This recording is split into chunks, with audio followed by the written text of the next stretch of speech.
te has convertido en el azote de la nueva cocina, ¿no, José? Martillo de herejes. Martillo de herejes. ¿No?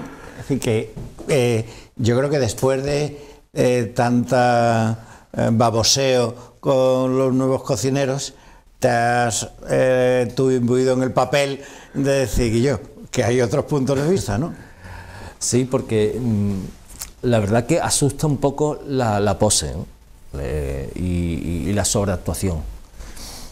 Y hay un clima generalizado que yo creo que tú has pulsado, igual que mucha gente, de que aquí hay un aroma a estafa, ¿no? A cierta mentira, ¿no? Eso sin quitarle los méritos que tienen a mucha gente que ha crecido en esta ola en los últimos 10-15 años y que ha llevado a la gastronomía española a un gran reconocimiento internacional. Eso no se le puede negar. Pero también hay en todo esto una posición que causa rubor intelectual, porque se han convertido en los grandes líderes sociales, tienen un capital social impresionante y ellos no son tanto los culpables de esa frivolidad como que el sistema de poder que se ha creado alrededor del hecho gastronómico los necesita como los figurantes perfectos, ¿no?, para que esto funcione, ¿no? Y en el ensayo lo que trato es de abrir un debate, no de descalificar, sino de abrir un debate. Lo que pasa que como en general en este país cuesta mucho aceptar las discrepancias, que te lo digan a ti, pues somos cada vez menos libres, ¿no?, si no aceptamos a los discrepantes, ¿no? ¿Todo empieza con Ferran Adrià? No, Ferran Adrià viene después de que Arzac y los cocineros vascos y sobre todo Santi Santamaría en Barcelona, que está delante de Adrià y es el primer restaurante que consigue 3 estrellas Michelin, al albur del cambio político, de la transición política española, saltan a Francia a copiar un modelo que funciona, que nace de otro momento político, de otra situación social, política, que es la Nouvelle Cuisine francesa, que nace al calor de lo que representó el movimiento de mayo del 68, que más que un movimiento de protesta es un movimiento de los intelectuales franceses que en los años 60 empiezan a pensar otro tipo de país, un paradigma, un proceso de postcrisis de la Segunda Guerra Mundial, ¿no? A partir de ahí nace un principio de libertad donde el plato no es el fin en sí mismo, sino un instrumento para contar cosas, ¿no?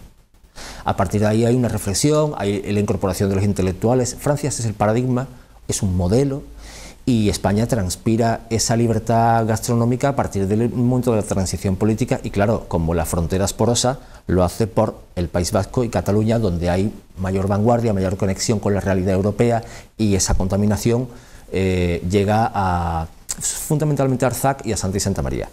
Y después un señor que fregaba platos en un chiringuito de la Cala Montjuïc en Girona, al lado de Rosas, pues en los años 70 llega y la verdad es que ha conseguido ser el mejor restaurante del mundo en aquel momento. Pero bueno, la vida cambia, ¿no? Y ahora es un exquisito cadáver de la gastronomía, ¿eh? Bueno, todo esto es para que lo sepan nuestros espectadores. El libro de José Berasaluce, que está haciendo un poco de agitación, El engaño de la gastronomía española, perversiones, mentiras y capital cultural. ¿TREA se llama la editorial? Sí, es una editorial asturiana que tiene una especialización en el sector temas de gastronomía. Sí. Y que tiene un prólogo de Daniel, ¿cómo se dice? Inerarity, ¿sí? Sí, Inerarity es catedrático de Filosofía Política en la Universidad del País Vasco, un intelectual importante, con mucha repercusión en el Partido Socialista francés, en Italia y sobre todo en el PNV, un buen tipo, un gran amigo con el que coincidí en mi estancia en Estados Unidos, en Georgetown, que él estuvo allí un tiempo. Y te iba a decir, con el tema de todos estos cocineros nuevos, teóricamente transgresores, claro, quizá hubo un transgresor en algún momento y los demás se colocan al rebufo de esa transgresión, ¿no? Todos a la vez no pueden ser transgresores, ¿no? No. En algún lado he leído yo hoy, me parece que era a Pedro Ingelmo, ¿no? Decía, todos somos diferentes, y dice uno, no, yo no soy diferente, y dice, bueno, pues todos somos diferentes menos uno que no es diferente, ¿no? Es decir, que todo el mundo no puede ser transgresor a la vez, ¿no? Se transgrede uno o dos, pero todos no, ¿no? Sí, claro, la transgresión es un momento de creación y de originalidad y de innovación que se instala en la cocina y llega a un punto de sofisticación y de especialización hasta una situación en la que ellos mismos se llaman a sí mismos, incluso en tercera persona, como revolucionarios, ¿no? Como si fuesen vanguardia, ¿no? Y nadie puede autocalificarse de vanguardia. Esto es un tremendísimo error. Nadie se puede definir como revolucionario porque son los historiadores al cabo del tiempo los que definen qué es revolución y qué no es. Aparte que la revolución es una ruptura violenta y drástica. El que se dice revolucionario es una persona incómoda y genera un problema grave en la sociedad, dependiendo de la situación en la que nos encontremos. La revolución se ha autobautizado así simplemente para vender más, porque es un mero eslogan comercial que vende más. De manera que no se le puede negar que hay un proceso nuevo donde muchos se copian y donde existen muchas mentiras que yo analizo en el libro, pero evidentemente más que una situación disruptiva es que empieza a adivinar que los restaurantes de lujo donde se produce la ostentación es un símbolo de poder, es una élite que trabaja para otra élite, es un espacio de experimentación. Y entonces empiezan a experimentar. No es lo mismo la cocina que tú te comes hoy a la que se comía del siglo XIX. Y eso es fruto de gente que ha avanzado, que ha experimentado, que ha investigado. Estamos en ese momento, en un momento de experimentación, de investigación, de cambio de paradigma en el modo culinario. Mi ensayo no es un ensayo que trata de saber las recetas ni qué ocurre en el plato, es un ensayo político, de análisis del discurso gastronómico y del contexto social del hecho gastronómico, ¿no? Pero sí es cierto que, aunque te parezca un esnovismo y una frivolidad en determinados platos, se está haciendo innovación y se están haciendo cosas muy interesantes en los restaurantes de estrella Michelin. Otra cosa es que Michelin no es la única forma de medir la inteligencia ni la calidad en los establecimientos, ¿no? Pero esto pasa como la moda. Tú vas a un desfile de moda y es imposible que los modelos que desfilan por la pasarela de Nueva York sean modelos con los que tú te habías puesto hoy, pero a lo mejor dentro de 15 años ellos están avanzando un modelo que llegará, ¿no? Porque están marcando tendencias. Estos son los procesos de investigación y de transformación que hay en la sociedad. Por eso hoy en día tú vistes con Pret-a-Porter, pero la ropa que otros imaginaron hace 20 años, ¿no? Esto pasa igual, es exactamente igual, y por eso vanguardia es eso. Vanguardia son personas que quizás no sean entendidas en el momento social con sus coetáneos, con sus contemporáneos, pero están planteando un hecho que va a ocurrir dentro de unos años. Por eso valen más sus creaciones, ¿no? Yo creo que si hay algo innegable es que hay una operación de marketing muy bien hecha, es decir, que todos, ¿no? Todos los que están en ese ámbito, Michelin como tal y la obtención o la concesión de las estrellas Michelin, pero luego también todos esos cambios que proponen, pues al final hay detrás una operación de marketing, a mí me parece de primer orden, ¿no? Sí. Y en eso los que están triunfando son brillantes, todos, David Muñoz, Ángel León, Ferradria, los hermanos Roca, es decir, todos son gente que en ese mundo son brillantes, hasta el punto de que en su restaurante muchos dicen que el negocio no es el restaurante, el negocio es todo lo demás, ¿no? Sí, hay que reconocer el avance, y hay gente muy valiosa en todo esto. Además, hay sitios en donde una cosa es la actividad productiva y otra cosa es la experimentación. Si tú no experimentas, no investigas y no tienes un proceso de análisis sobre lo que te está ocurriendo, ese es el paradigma en las organizaciones, ¿no? Este tipo de organizaciones. Es decir, ¿por qué son tan costosos los procesos? Porque los procesos de investigación y de exploración y de análisis tienen un coste de estructura en las organizaciones que tienes que tener si quieres hacer innovación y si quieres hacer productos nuevos. Los que están solamente dedicados a la actividad productiva no pueden investigar. Por eso es necesario el papel, y hay que concederles el mérito y el reconocimiento en tanto en cuanto son gente que se para y reflexiona, porque si no te paras no piensas y eres un esclavo del capital y de la actividad productiva. Esto es un poco para entendernos cuál es el avance. Otra cosa es que la guía Michelin no puede ser el único parámetro para medir la calidad, porque todos estamos pensando ahora mismo en otros establecimientos donde se come muy bien, pero hacer vanguardia es diferente que prestar un servicio hostelero o que tener actividad gastronómica, no tiene nada que ver, son dos cosas diferentes. Yo analizo a la vanguardia, a los que ellos dicen que son vanguardistas, vamos, a ese tufo de modernidad y de avance donde también se da una falsa idolatría, pero también es necesario reconocer que somos ahora mismo el segundo país más visitado del mundo. Le acabamos de desbancar a Estados Unidos la posición como destino turístico, y somos después de Francia. Y que además la gran mayoría de los que vienen a visitarnos nos vienen a visitar por nuestra gastronomía. Por tanto, lo que planteo la reflexión del ensayo es más compleja en el sentido de que la gastronomía ahora mismo, lejos, es verdad que hay un aparato de marketing impresionante, pero necesita un plan, necesita organizarse, necesita saber a dónde va y hacerse preguntas y reconocer sus problemas.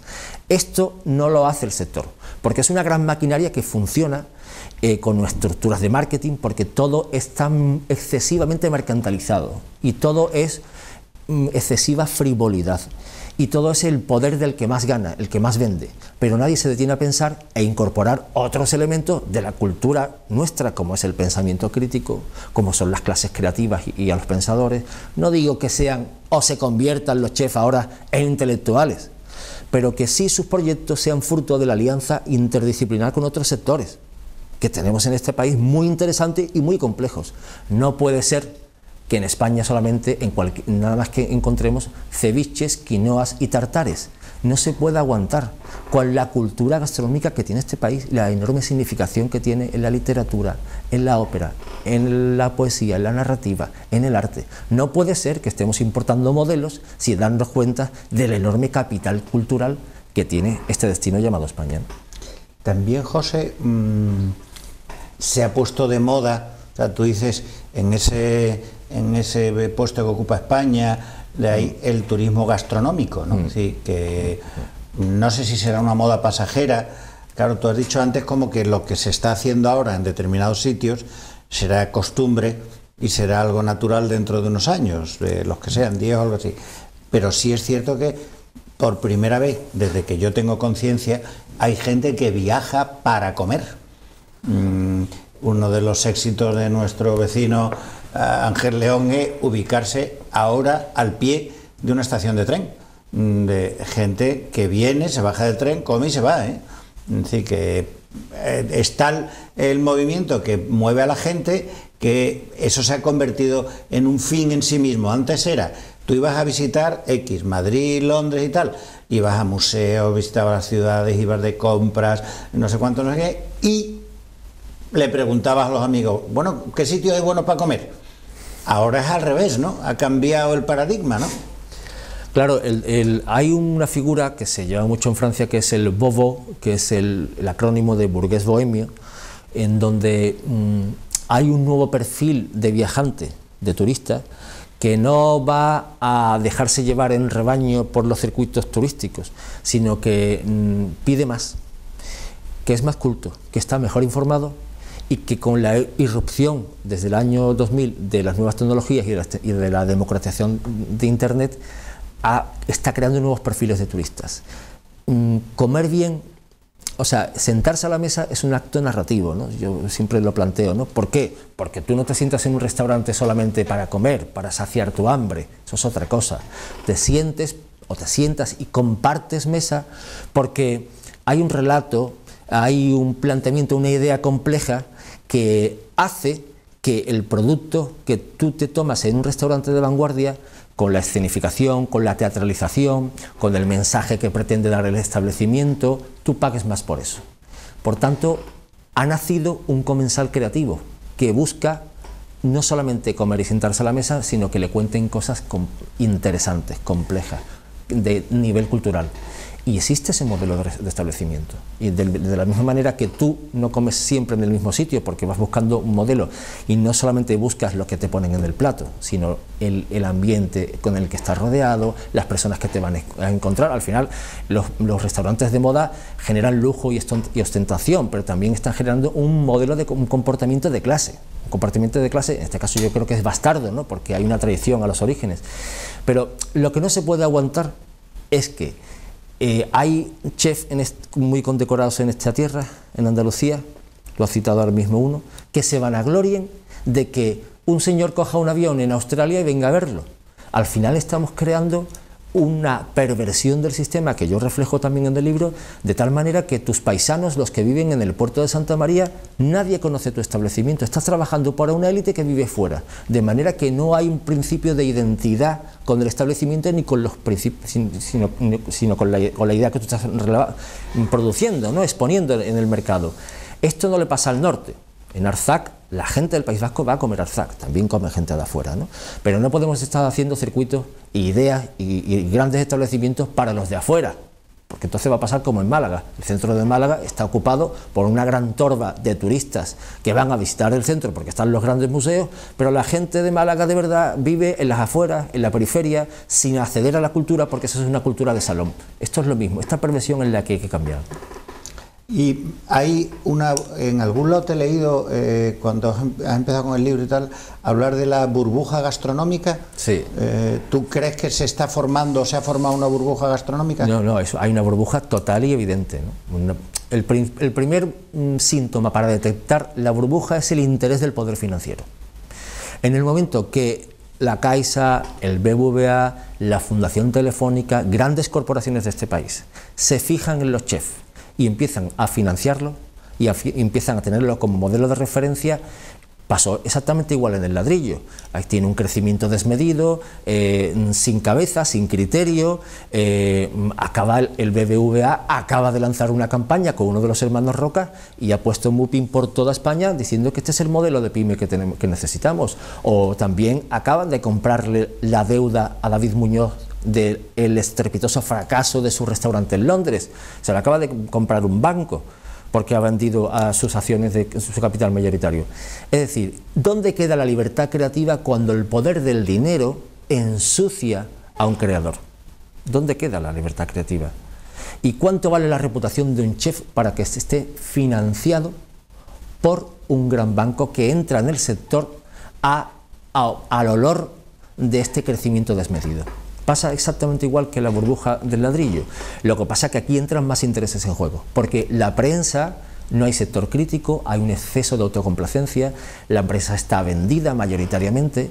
Esto duele decirlo, pero el otro día en Madrid, en la librería Rafael Alberti, que presentamos el libro, pues los periodistas gastronómicos lo aceptaron totalmente, ¿no? Hay un sector muy complejo donde hay muchos actores, un engranaje difícil de entender que mueve muchos millones de euros, ¿no?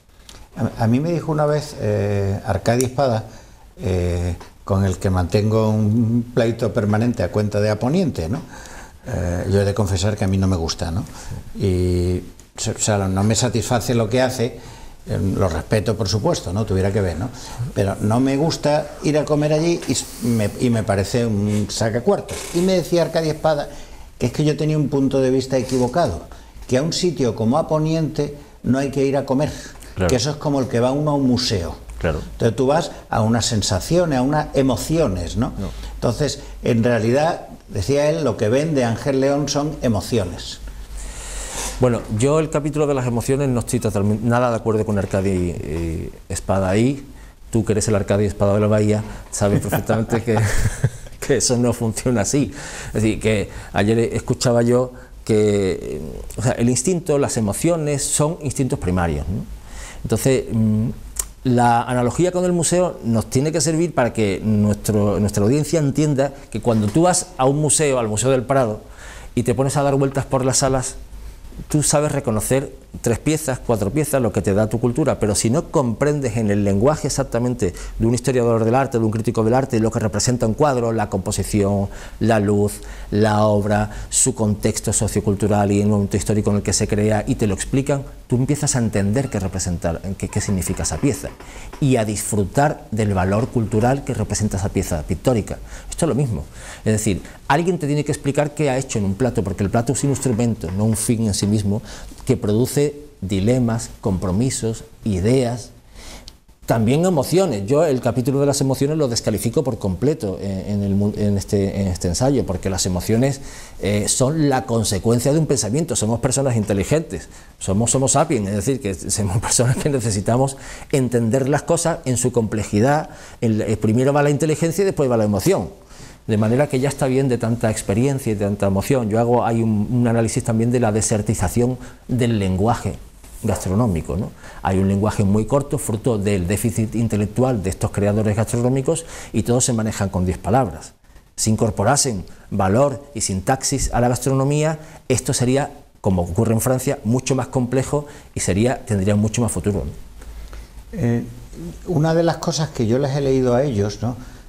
Por eso te decía yo Ferran Adrià, ¿no? Que es el primero que se lo escuché, sería que al final la cocina es un proceso químico, ¿no?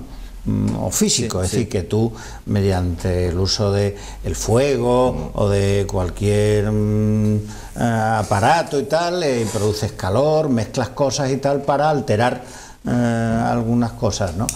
Y claro, de ahí pasamos a esa, como llaman, la cocina molecular y tal, y luego deriva, como decías tú, en todas esas, las deconstrucciones, las espumas, las, no sé, esferificaciones. Es decir, que claro, yo supongo que, me parece que fue Juan Ramón Jiménez, aquel que dijo que el primero que dijo tu boca de fresa fue un genio y el último un idiota, ¿no? Pues claro, esto es lo mismo, el primero que hizo la esfera esa sería un genio, pero el último cateto en una esquina del mapa que hace una esferificación de no sé qué, pues es un indocumentado, ¿no? No, ahí lo que está ocurriendo, Fernando, es que como todos se copian, el origen de todo proceso de creación tiene que estar basado, bueno, hay un gran problema también, ¿no? Y es que las creaciones, el ámbito químico que tú me estás diciendo, organoléptico, ese lenguaje que en los años finales de los 90 y principios de los 2000 nace porque hay un deseo de legitimar el discurso a través de la ciencia. Evidentemente es un proceso químico lo que ocurre en un puchero, pero la gastronomía, la vanguardia, necesita incorporar el lenguaje de la química, de la ciencia, para legitimar su discurso y vender más. Cuando ve que se le agota ese proceso, pues va al mundo financiero, pasamos de lo tecnoemocional y de los procesos químicos y pasamos al mundo de auditando los procesos creativos. Fíjate el lenguaje, ¿no? Y ahora mismo estamos en el ámbito del producto y en el ámbito del trampantojo. Es decir, ahora se van al lenguaje del arte, ¿no? Al lenguaje del arte para intentar incorporar el lenguaje del arte para seguir legitimando su proceso, ¿no? Con 4 palabras, con un vocabulario muy sencillo, ¿no? Lo suficiente como para que ellos te den una lección, para que sigan dictando doctrina y sigan poniendo en el foco, ¿no? Entonces es muy lamentable que señores como Ferran Adrià, hoy en día, que quiera seguir viviendo, amortizando su posición, su fama pasada, pretendan darnos lecciones en el ámbito de la ciencia, cuando hoy la comunidad científica española tiene una reputación internacional, cuando hoy hay grandes científicos en las universidades públicas españolas que están además pasando un proceso de desprecio absoluto por el sistema público. ¿Qué hace un señor patrocinado por la banca, por las administraciones públicas y por las grandes corporaciones tecnológicas, dándonos lecciones de ciencia y de tecnología con la gran comunidad científica que tenemos en este país? ¿De qué estamos hablando? Esto es lo que da vergüenza, ¿no? Lo que da vergüenza, el exceso de foco en las mismas personas y sobre todo la complicidad de unas administraciones públicas que están financiando todo esto sin el más mínimo criterio político. Este es el gran problema. El otro día un señor en la Rafael Alberti de Madrid y también en el Raval de Barcelona me increpaba diciéndome que quién soy yo para criticar a empresas privadas. Yo le decía, mire usted, las empresas privadas de las que usted me está hablando, que son restaurantes, empresarios privados están siendo financiados continuamente. Vaya usted a Madrid Fusión y detrás de cada ponente pone detrás una diputación, una Junta de Castilla y León, un ayuntamiento de Zaragoza que están patrocinando, forman parte del... ¿Tenemos derecho a preguntarnos cosas sobre a dónde va todo esto? Claro que sí, porque los poderes públicos están financiando esto con la excusa del destino gastronómico, pero también haciendo reconocimiento a empresarios privados. Por tanto, esto forma parte del debate público. Tenemos que entrar a debatir. Bueno, vamos a hacer un pequeño receso y ahora seguimos, ¿vale?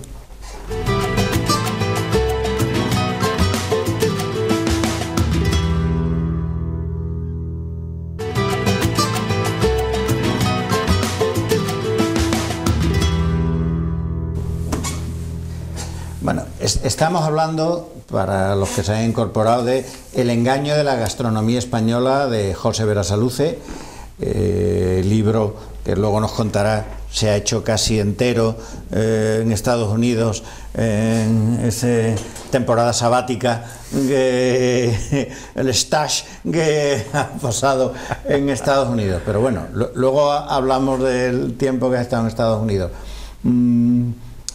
Quería hablarte un poco de, digamos, vamos a bajar el balón al pasto, ¿entiendes? Y hablar de lo que hay a nuestro alrededor, sobre todo de Ángel León por su fama, ¿no? Es decir, que sí. No hay ni que decir, no lo tienes que decir tú, lo voy a decir yo de antemano, es decir, todo el mundo, por supuesto, respetamos lo que hace ese señor y todos deseamos que le vaya bien y que prospere con sus negocios privados. Habrá que decir que está ocupando una instalación pública, que es un molino de mareas, que se ha hecho ahí un circunloquio legal para que él se lo pueda quedar, un poco rozando la ley de costas y el reglamento de costas, con denuncias de los ecologistas, por cierto, pero bueno, si obviamos que está ocupando un espacio público, su restaurante, y si obviamos la promoción pública que se hace con dinero de todos, es decir, Turismo Andaluz financió el despesque famoso del año pasado, cosa distinta es que tenga un impacto muy grande, pero fue financiado, ¿no? Y dinero público también financia sus participaciones en Madrid Fusión. A mí me interesaba una parte que es la parte de la investigación, ¿no? Ahora ha presentado en Madrid Fusión eso de Sal Viva, ese producto que por lo visto se echa sobre no sé qué pescado, no sé qué crustáceo y se cocina. Lo mismo que el año pasado presentó las bioluminiscencias. Me da a mí, yo eso, a ver si tú me lo aclaras, que ahí lo que hay detrás es un departamento de la Universidad de Cádiz de Tecnología de los Alimentos, ¿no? Que es quien investiga para él, ¿no? ¿Es así o me lo he imaginado yo? Sí, yo creo que, bueno, yo creo que este cocinero, que yo he ido a comer siempre a su casa desde hace mucho tiempo, desde que él tenía la avenida de Bajamar, creo que es un modelo de éxito y hay que reconocerle el éxito y la fama que tiene y el trabajo que ha hecho. Eso es lo primero que tenemos que empezar a hablar de él. ¿Por qué? Porque ha colocado Cádiz en la vanguardia gastronómica. Era impensable. ¿Por qué? Porque si tú miras el mapa del territorio Michelin y del destino gastronómico, no hay nada con 3 estrellas por debajo de Madrid. Solamente está ese señor. Ahora lo ha conseguido Dani García, que llevaba muchos años antes que él, pero este se ha puesto delante y, oye, esto es un mérito de este señor. Lo que ocurre que, evidentemente, es criticable, ¿no? Es criticable porque no podemos plantear todo esto, este es el eje del ensayo, no podemos convertirnos en sujetos pasivos. Ellos son criticables, primero porque están, como tú bien dices, ocupando el dominio público marítimo terrestre. No puede ser que para llevar su actividad empresarial ponga un negocio disfrazado de una actividad cultural que no existe y que además la presidenta entonces de la Junta de Andalucía, un despesque, venga allí o al entorno del espacio público financiando una actividad que además está denunciada por Ecologistas en Acción ante la Consejería de Medio Ambiente. Estas son las cosas, esto es el cinismo gastronómico que hay que combatir. De la misma manera que Eneco, en el restaurante que tiene en Vizcaya, tiene un restaurante que dice que es el más sostenible del mundo, pero tiene abajo un piso patera con becarios. No podemos estar construyendo una gastronomía de vanguardia sin principios básicos, sin moral, ¿no? El restaurante del Puerto de Santa María es uno de los restaurantes más interesantes del panorama gastronómico español. Es un sitio muy interesante, a mí me gusta comer allí, yo creo que se come bien, y además tiene una parte de experimentación y tiene una alianza con la universidad, con el Departamento de Biología Marina, con varios departamentos, y yo creo que eso es una cosa que hay que reconocerle a Ángel León, es decir, es un ejemplo clarísimo de alianza interdisciplinar con el conocimiento y con la ciencia. De ahí viene el éxito de Ángel León, de que ha creado un discurso, el discurso centro-periferia, el discurso de la marginalidad. Mire usted, si el mercado, es decir, el capital, el poder, dignifica estas piezas de pescado, pues yo voy a tratar de reconocer que el mar es otra cosa más compleja y donde hay otros animales, otras especies que también generan sabor, que se pueden ser cocinadas y además lo hagan en alianza con el conocimiento del territorio, es decir, compra producción científica gaditana para incorporarlo a sus procesos creativos. Yo creo que eso no tiene contestación. Es más, todo eso es lo que le ha hecho a él merecedor de la posición en la que está. Otra cosa muy diferente es que, bajo mi punto de vista, se queda corto porque debería de incorporar más significaciones de la cultura, del pensamiento. Oiga, está en el puerto de Santa María. No tiene nada que decir Rafael Alberti, no tiene nada que decir la poesía. Hay principios de identidad y de cultura de un territorio, de un destino, que él no ha incorporado a su discurso y se está equivocando si solamente incorpora ciencia. Y después también hay un exceso de teatralización, ¿no? Es decir, todo es muy circense, ¿no? No hay nada para pensar, todo para ver, como el que va al Circo Price. Ahora la luz, y la luz te la comes, ahora el agua, la sal líquida, es decir, todos son avances científicos que tienden a la teatralización del yo, a la puesta en escena, pero no hay compromisos. No hay obtención de compromisos, no hay ideas complejas e interesantes del ámbito de la cultura, del pensamiento, del compromiso con los demás. Mire usted, estás en Cádiz, tienes 3 estrellas Michelin, a ti no te corre la sangre por las venas, ya que tienes el foco social que tienes de todo el mundo, de hacer un guiño a los subsaharianos que entran y que se están muriendo en el estrecho de Gibraltar. Dale posición a lo marginal también, no solamente a los pescados, también son otras personas que vienen aquí. Hay un hecho social con el que él convive, que es la realidad migratoria, que es el paro, la realidad económica que le ha tocado vivir, la identidad propia, que él no incorpora a su discurso, y sería muy inteligente por su parte que los incorporara también ahí. Eso yo creo que lo plantea también en la reflexión del libro, aparte de que él es un personaje ya que trasciende, porque él está representando una épica, como hacen todos que llegan a ese nivel y tiene su propio aparato de marketing, y seguramente ganará también mucho más dando conferencias y abriendo muchos establecimientos con su marca. Hay una cesión de explotación de su propia marca, y ya lo mismo te lo ves en el periódico patrocinando una casa de cuchillos que cualquier tipo. Entonces, ya llega un momento en que son una marca, se está explotando y hasta que dure, ¿no? Y no pienses, a mí, ya por cerrar este capítulo, a mí me llama poderosamente la atención los precios. Sí. O sea, parece una tontería, pero hila un poco con lo que tú acabas de decir. Parece que ellos parece que viven encapsulados, ¿no? Porque sí, que ir allí y tener que pagar 250 euros por un menú degustación, claro, a mí me parece fuera de lugar. Que hay gente, obviamente, que lo paga y que mantiene ese chiringuito, ¿no? Pero que a mí me parece un poco insultante, ¿no? Le digo, evidentemente, si existe y hay gente que lo paga, allá lo que haga cada uno con su dinero, pero me parece un poco exagerado. Tú hablabas un poco de algunos de esta gente que parecía una estafa, ¿no? Yo no sé si cobrar por comer, por comensal, 250 euros, no sé cómo se le podría calificar, ¿no? Pues se califica como élite poderosa. Es decir, ellos están trabajando para una élite, para una estructura de poder, para una gente o sea, ellos no están democratizando el hecho gastronómico, al revés, lo están convirtiendo en un privilegio inaccesible para la gente. Entonces, ¿cómo quieres que se produzca un proceso de identidad, ¿Cómo quieres que se produzca un proceso de identificación de tu restaurante, que es un símbolo mundial en el puerto de Santa María o en la bahía, si a tu restaurante van magnates rusos o árabes, como el que tiene el yate aquí en el puerto? Es decir, esto es un conflicto al que se enfrenta la vanguardia gastronómica. O sea, es necesario que este tipo de gente, igual que otros,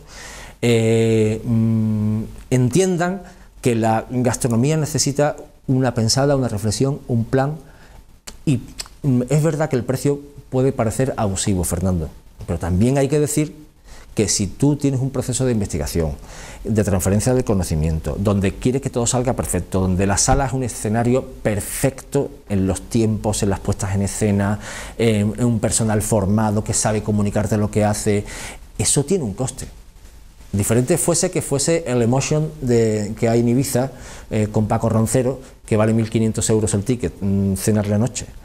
Pero 200 euros es algo lo suficientemente, es un precio que no es nada, o sea, para unas personas, para una familia que tenga problemas, es un insultante. Pero hay que reconocer que lo que se está haciendo tiene detrás un coste productivo alto, y que además se está haciendo un proceso de investigación, y que hay unos costes que hay que pagar que no lo paga cualquiera, porque es la máxima distinción lo que se está poniendo en la sala. Entonces tiene un precio, de la misma manera que no es lo mismo comprarse un Citroën que un Peugeot, que comprarse un Jaguar. ¿Por qué? Porque hay mercado para eso. Otra cosa es que ellos son víctimas de ese salvaje capitalismo que convierte los escenarios de poder en una élite privilegiada. También lo es. Pero hay que matizar siempre, porque si no nos quedamos en la crítica fácil, y yo, que soy muy crítico del libro con él, también le reconozco que el precio marca también un perfil de clientela, y porque marca también unos procesos productivos, hay que reconocer. No obstante, a pesar de lo que tú decías al principio, ¿no?, yo creo que viven como ajenos a la realidad. Tú mismo, que eres asiduo colaborador del Grupo Joly, que publicas con mucha frecuencia en el Diario de Cádiz, te veo que alabas siempre casas de comidas, es decir, que es lo contrario de esto. Es decir, que no sé si es que lo que te gusta a ti son las casas de comida, que es lo que me gusta a mí, por cierto, pero bueno, ¿me entiendes? Que donde uno va o eso que ahora se llama cocina de mercado, es decir, que cosas elaboradas con sencillez, con sabores que a todos nos recuerdan o a nuestras madres o a nuestras casas o a nuestra infancia o a la tradición gastronómica. Al final la gastronomía es cultura, y hay sabores que uno no le chocan. Tú te vas a México y a lo mejor allí no puedes comer cosas, o tú que has estado en Estados Unidos, ¿no? Es decir, que hay una cultura gastronómica y todo eso tiene mucho que ver. Entonces yo veo que esa gente no están creando escuela, me parece a mí, O sea, que pueden servir de motor o de tractor, como se dice ahora, ¿no? O sea, es el tractor de la gastronomía, pero que al final el grueso de la hostelería, por lo menos lo que yo veo en la provincia de Cádiz, no es ese ámbito, ¿no? Bueno, yo es que creo que es tan compatible en una sociedad que a mí me gustan las casas de comida y los ultramarinos como nos gustan a nosotros, y las tapas de ensaladilla de primera de labra, como que haya esa otra oferta. Eso significa diversidad y oferta que siempre es bienvenida. Lo que pasa que estos establecimientos de moda, les puede la ambición, les puede el éxito, les puede la fama, les puede la falsa idolatría, y todo esto genera desigualdad. Y no hay procesos de democratización del hecho gastronómico, porque necesitamos también democratizar todo esto, ¿no? Pero es compatible que funcionen muchas cosas y que haya una oferta compleja. Yo es verdad que en el Diario de Cádiz hago mucho tipo de cosas, pero también pego alguna crítica. Pronto saldrá una crítica sobre los vendedores de humo también, ¿no?, para criticar la pose, ¿no?, cómo se presentan, ¿no?, la mentira histriónica con la que se presentan, que nos avergüenza a todos, ¿no?, sobre todo cuando viene Masterchef o viene sin ningún tipo de escrúpulos y pone a un menor de edad a llorar delante de una cámara, ¿no? Simplemente para tener audiencia. Eso no se puede permitir, ¿no? Todo esto son los especuladores gastronómicos que han venido a comer en el mercado una buena tarta, ¿no? Bueno, vamos a hablar también de Georgetown. ¿Has estado? ¿Este libro lo has escrito en Estados Unidos? Sí, estos 2 años allí los he estado escrito allí bajo la cúpula neorrenacentista del Jefferson Building de la Biblioteca del Congreso, la división hispánica, efectivamente. Pero porque tú ya venías dándole vuelta a esto, porque el ámbito este de la gastronomía, ya antes de irte, tú habías empezado con catas con arte. Sí, que sigue funcionando, sí. Que no sé si eso también viene de la universidad o es que tú te has vinculado con un profesor concreto, ¿cómo es eso? Sí, eso viene, bueno, el proyecto de Catas con Arte viene de un acuerdo de transferencia de conocimiento con la gente de filosofía, con el profesor Paco Vázquez, también se incorporó Leonora Costa, gente del conocimiento del pensamiento crítico. Hay una reflexión muy interesante, y es que la gente del pensamiento, de la filosofía, los filósofos dicen que no sirven para nada, y el pensamiento no sirve para nada, pero llevan 3000 años cambiando el mundo con sus ideas y con sus conceptos. Hablando con él, que me dio clases en el doctorado hace muchos años, con Paco Vázquez, él me decía lo importante que es los procesos de transferencia de conocimiento a la ciudadanía, ¿no? Y que es muy difícil que la gente que está en su atalaya de poder académica, ¿no?, transfiriera ideas a la sociedad, ¿no? Porque la gente no lee, porque la gente no piensa, y descubrimos que podíamos hacer algo a través del banquete de Platón, en una versión contemporánea, que es el proyecto de Catas con Arte, que a través de un acuerdo de transferencia vía OTRI, a través de Paco Vázquez, ellos nos transfieren ideas complejas, ideas del pensamiento crítico, de la filosofía, del pensamiento occidental, y nosotros lo planteamos en forma de dilemas, de marcas, en una mesa compartida, en una cena compartida, donde incorporamos música, teatro, la gastronomía de un establecimiento, y que seguimos el acuerdo desde hace muchos años, desde hace ya 7 años, y yo he interrumpido eso en mi estancia en Estados Unidos, pero cuando acabo de llegar las hemos reanudado, también con mucha gente y con la complicidad de la industria del sector del vino y de los establecimientos donde trabajamos aquí en Cádiz, ¿no? Y aquello también me sirvió para que Paco Vázquez me avalara en la Biblioteca del Congreso, porque allí hay una división hispánica. Yo cuando voy allí voy con mi pareja y planteo, hay una plaza a la que aplico, yo dice aplicar una plaza, porque realmente yo lo que hago en la división hispánica, aparte de seguir con el proceso de investigación del ámbito de la gastronomía, pensamiento crítico y de las ideas de la filosofía llevado a este mundo, hay una plaza sobre la Guerra Civil Española, porque hay un gran fondo documental de la Guerra Civil Española en la Biblioteca del Congreso. La Biblioteca del Congreso es nuestra biblioteca de Alejandría. Tiene 150 millones de piezas y de libros, tiene un presupuesto de millones de dólares, con 3000 empleados federales, es el gran centro de la intelectualidad en Washington DC, está ahí al final del mall, pegada a la Cámara de Representantes y al Senado, y la verdad es que yo he estado estos 2 años allí conociendo a gente interesantísima y investigando acerca de la Guerra Civil Española allí, que ahora saldrá también otra publicación al respecto, ¿no? Y conociendo la vida cultural de la ciudad, porque en sí mismo la biblioteca es un gran centro con muchísima actividad. No solamente se dedican a prestar libros, sino que allí hay grandes presentaciones, proyectos de investigación muy interesantes y una red internacional que conecta la biblioteca con todo Estados Unidos. ¿Y qué es lo que vas a publicar ahora, que has dicho? Pues un catálogo de recursos documentales de la Guerra Civil Española allí. Tú ten en cuenta que muchos generales al servicio de la República en los últimos días de la contienda civil salen ordenadamente por el puerto de Denia hacia localidades o hacia países como México, fundamentalmente, Puerto Rico y Estados Unidos y Cuba, ¿no? Y toda esa gente se salen ordenadamente, fundamentalmente el general Rojo y el general Miaja, que están al frente de la Junta de Defensa Nacional de Madrid. Y aparte, la colección que tiene sobre Guerra Civil Española es impresionante, los manuscritos que hay allí sobre la Guerra Civil Española es impresionante, porque también todos los periodistas, los fotógrafos, diplomáticos norteamericanos cubrieron la Guerra Civil Española, y toda esa gente también se trae muchísima documentación, y es ingente la documentación que hay inédita sobre la Guerra Civil Española allí. Es impresionante, ¿no?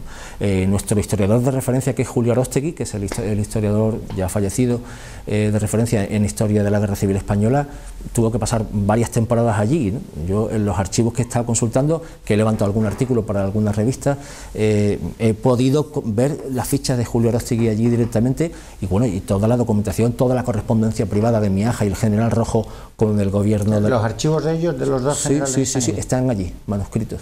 Sí.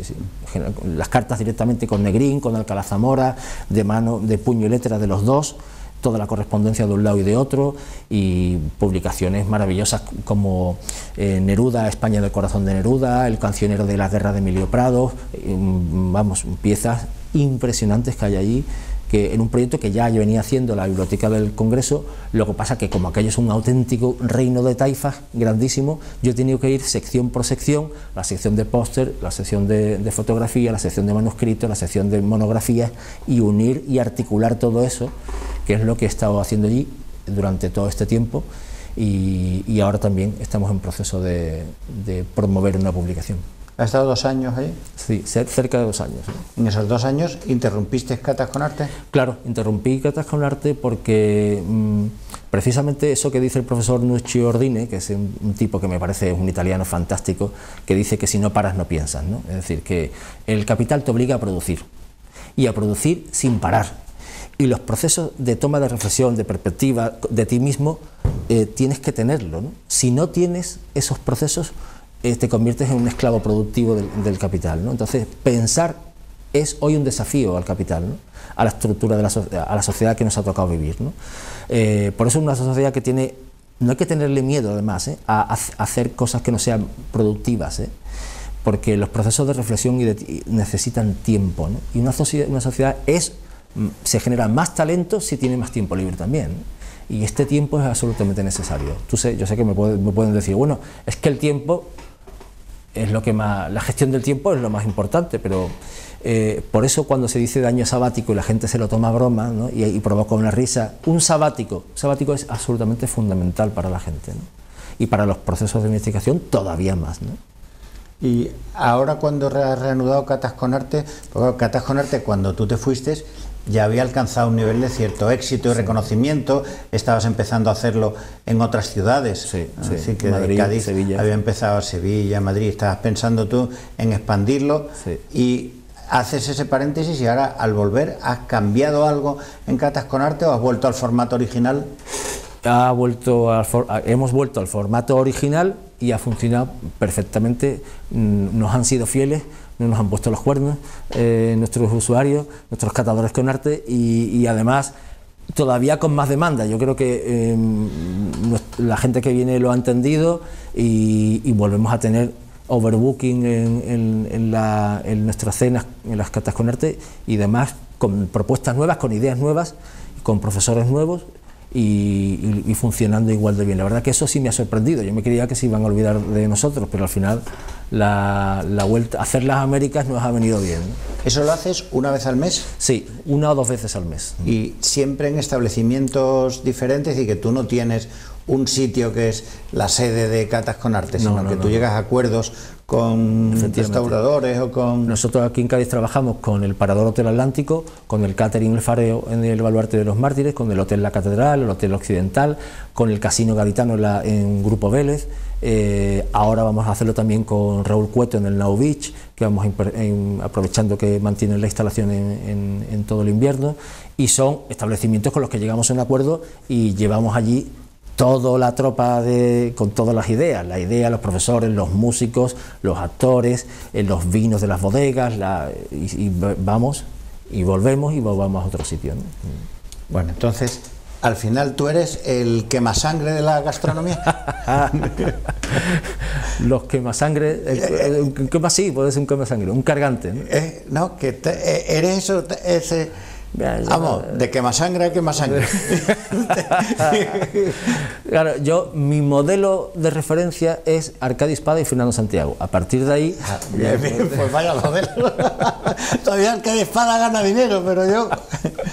Bueno, José, pues vamos a hacer un poquito de umbral. Se presenta el libro El engaño de la gastronomía española, de José Berasaluce, que se presenta el viernes día 8 a las 7:30. A las 7. A las 7 en la Casa Iberoamérica. En la Casa Iberoamérica. Antigua cárcel de Cádiz. Antigua cárcel real. Están todos ustedes invitados y vayan ustedes también a las librerías y lo compren, y así podrán seguir ustedes yendo a los restaurantes que quieran, pero al menos pues tendrán un poco de conocimiento de causa y mucha suerte. Muchas gracias, Fernando.